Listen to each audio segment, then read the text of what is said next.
There's a lot of people out there who are hopeless, right? They feel like life has no purpose and they're wandering life aimlessly, right? They can't even imagine a future beyond the day that they're in, which is crazy if you think about it.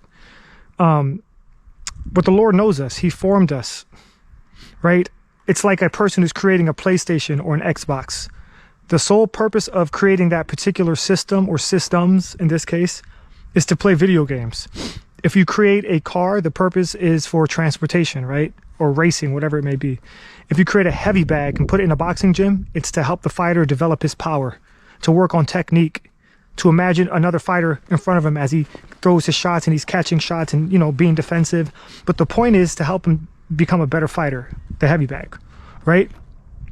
So you ask, what is the purpose of being a human?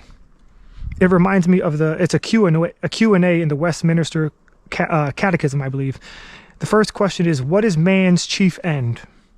The answer is, man's chief end is to glorify God and to enjoy him forever. In other words, what is the sole purpose of life? Like, what are we here for?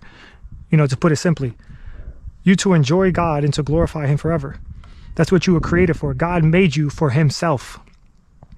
Think about Adam and Eve in the garden. He was walking with them in the garden. He was fellowshipping with them, right? And sin came into the world, and we know what took place after that. Everything just went down the toilet, right? But thank God for Jesus. Thank God for the plan of redemption. And you're not going to find your purpose outside of Christ. You're going to find it inside of Christ.